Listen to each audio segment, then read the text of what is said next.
Matamgi Manipuri Wari channel asibu tabiriba khwai pumnamakpu taramnokchari ngasi muglobirasi Ngamba 38 suba tangka Karamba maikaidi yenglaga hairakliba wasi chamna haibani haina khansigi haibasda khanbada Ngamba wakal thoktre icham chamba wahai parengni karam haigani haukhiba thodok singdu yenglaga Matam amada sanana mangonda haikiba utkiba matau chap manana mana sanada taukiba maung ngangkiba wangang mayam aduna hauji hairakliba wahai asi icham chamna haibani haina ngambana khanba ngamde khanfam suthokte atopa kana ama oirabasu chamna khanba ngamgadaba leite hena dum chingnaba pokhanbani ngasai tamelaina hairamba mana hauji amu halakpada hairakliba wado Ma khangandana lona wari tawduna magi mathakta laman khumge haina khalliba jala haiba phawba ngamba ngahaktuda lamsinduna khallabani wakal singdu khanna mittuni sanada munna yengduna lei ngambana dumna leiba duda sanadu ngambagi masada nomduna kawra e tamja tabro ina haise ngamba wakal laktuna mamitto muktang fatkopi aduga sanada yengi Sana sungambada yengduna lay Kaygino haina aina hangbada nang khumgadra Wari sage ay sumangonda hainingba mayam lay masu ingonda hainingba mayam layramgani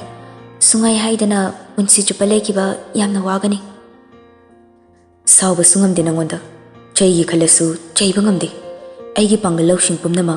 nangi mangdadi atiba hawdongumna loina pangthagre Thazarui haiba sungamde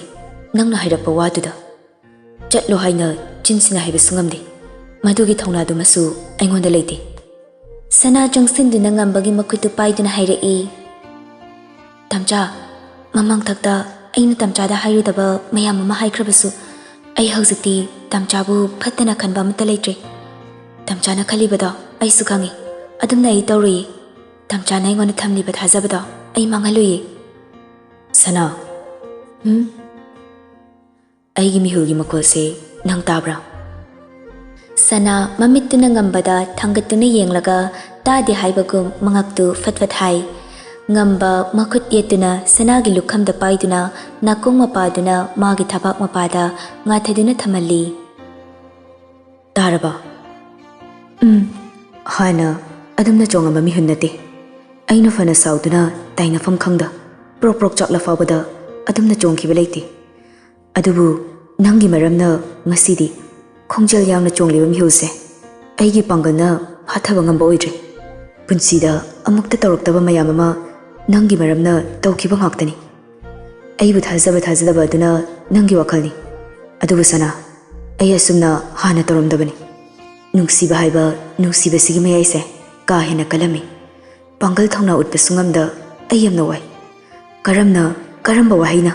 Awa fonga da bano haibasu ai khangdre Tamcha ai thajadabra Thajaruba aina langa dawribra haiba wahangsini hauji aigi kokta leiriba Thajade hainingro tamcha gi se Sana Nang tamcha na haibase gyan tadrabo Sana ngambagi thabakta nga tharamba masadu nonkhattuna ngambade yenglai Ngambasu mamit ani irakana sanadi yenglai Ngamba khonjal khazik ona hairei Nangna ise tasengna nungsidribra haiba ai khangde ainadi toina hairi nakoina bamongna wahaina nangbu nungsi haina hojiksu haigi nangbu nungsi adubu nangdi nongmatasu aingonda nungsi haidre nungsinaba maramsu lekti haiba aisu khangi aina nangonda langjaruba iralse Nangna ngakpiba ngamgadaba mawong nate haiba aisu matam amada nangse aigi yaknabini haina khallubani adubu karomdagi nonglaino khangde nangbu asuk nungshiruriba ngangna pi mari khara sinthaduna khajai thakta tarei sana makut machaduna thangattuna tarakliba ngambagi pi adu tapna teithoktuna hairei sathiba malaga aduk sonba aisu Itanta hangi bani aigi sathi ba haiba magundo kadaida chatkhrabanona kadaida chatkre hairake nangonda loina pithokre hairi Karam kana piriba aingondadi amatasi yoraktana munna yengabo yenge saugano saubase afaba nate themiro mina haise phagi dona paidunaga kerini tawridu ngamba thawai nungai tabaga ngahaktuda pungchai chaiduna ngasi nomagi oina mangluraba romantic mutta fat amung hanjilai khara chathokna lepliba sanabu makut namana khwang mapada konduna manak nakna fat chingsali kerini kaina tawrido hauzik thum khara hapaga pumni yoduro as kiye adugumba hingjabana tawdoba dialogue to torakano haiba hingjaba walaga hauzik chathoge tallibu tamja charage sana ai saurura engona sumki halaido ngamba nokfit tawdina hanglai isis nangna saurokte ba amta sauroni ai nangna saubada amta udriba amta yengiba se amta sauroni usitiye uyon bagi karbardi aidi toks tawdana sum khatna ba horise kai gino engonda sauri tawri dubo sauri ni namit machadana sukla pisum sinaga sukjindana nachin macha sinaga pairaga sauri ne tawrise aidi chaning bagi changse sumhengale kamai tawne pakte kari ai mu pakte kaina mayamna ai mu pakpa leite haineri hairamani isuk heksu adana bet makok male adusune tamil gi khangaba munna yengo Hollywood ki hero man mani yamale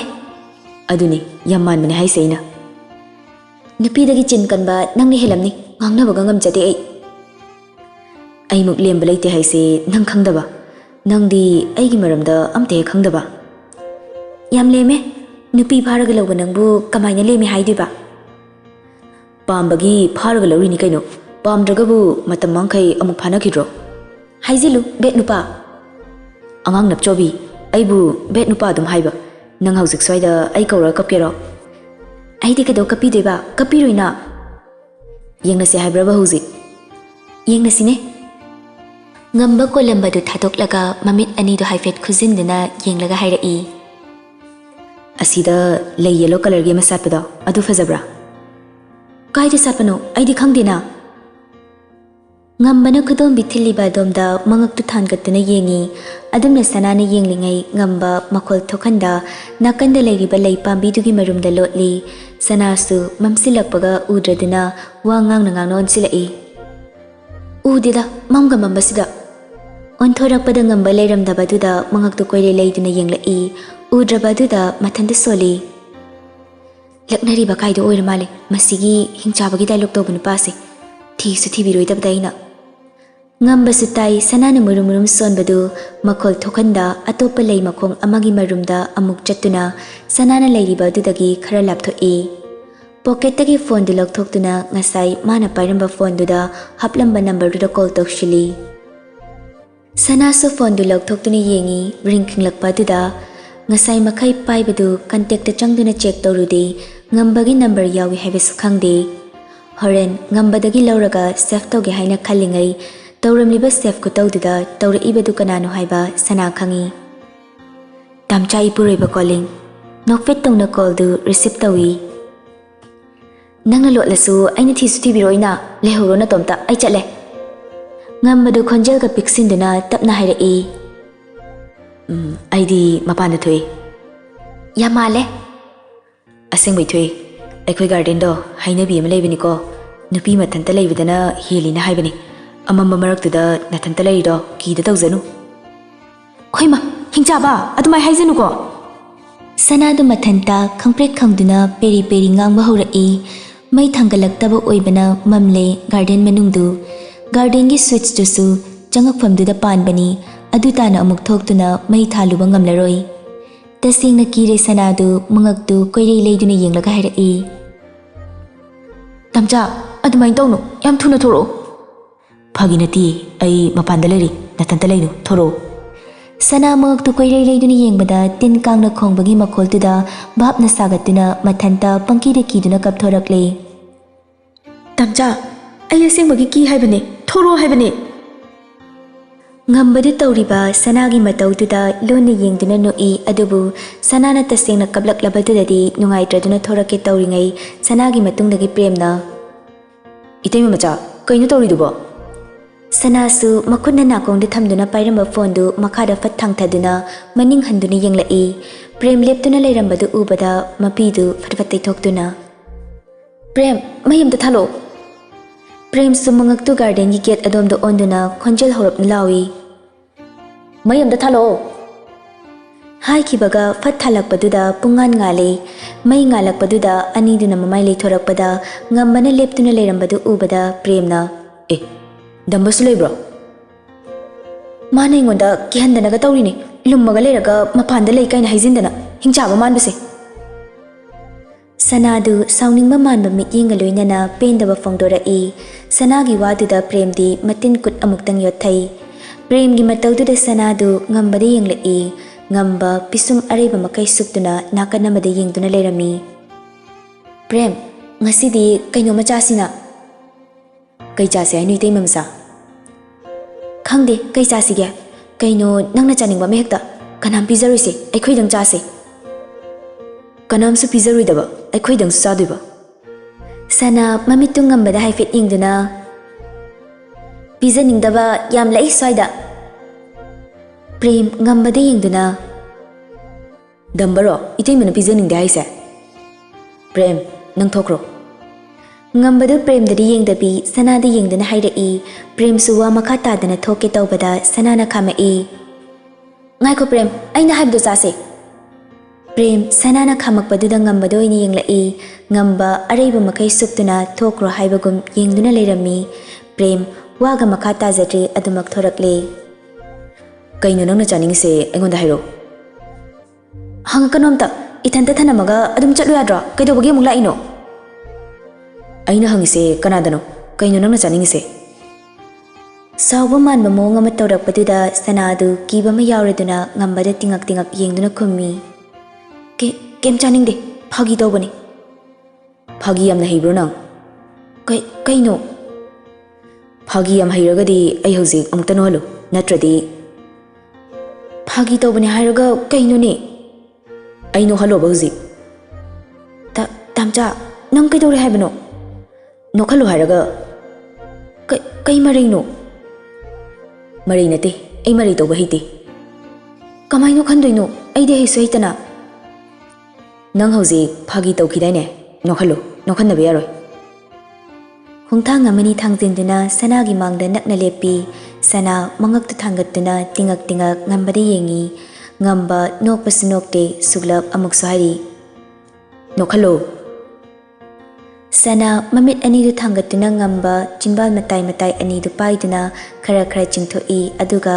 ngambada hangatna yenduna no itu ngamba natondagi sorama kamduna nokthore phagi yam heire ai nupi napchobise somdana premdu isau araiba makai langduna thore angang pitrumana pakhang aribamda leisilaga aingonda mingda sekatana pikna piba mawong iman mandana yamni khale angang ni kaina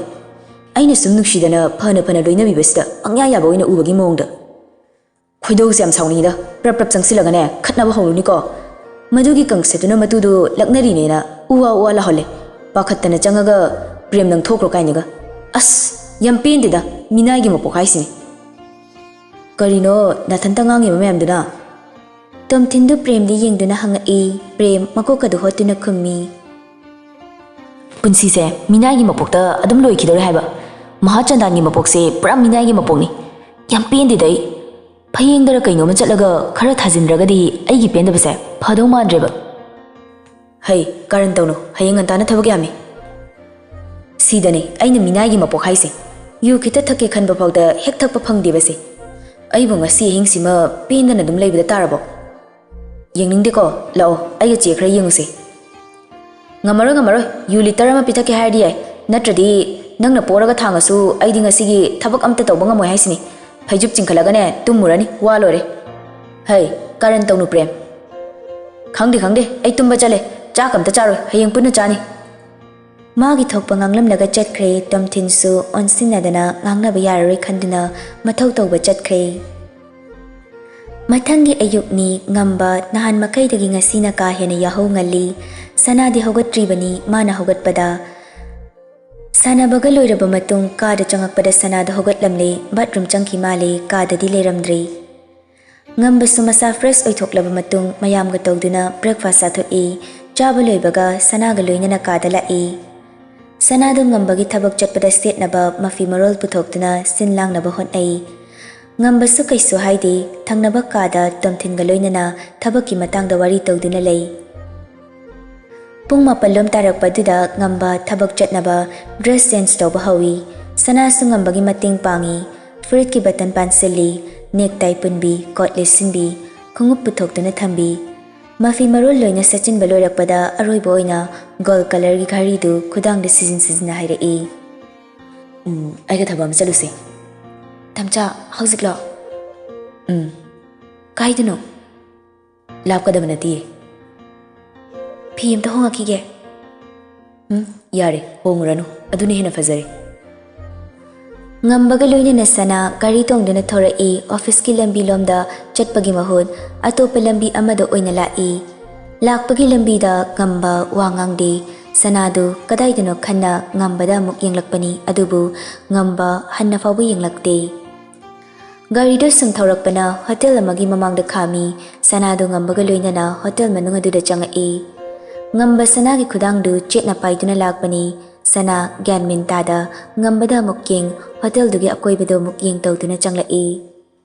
Kanasu leite hotel du staff amani uba natana Ngamba room amagi mamangda lepi aduga room gi thongdu makhut namana induna hanglai. Pairamba sanagi khudangsu tapna thadorai sana Ngambada yengamba mamit anidu tapna leiduna ka manungdi yengai. Leiramba sakfam khangon oli mikupduda.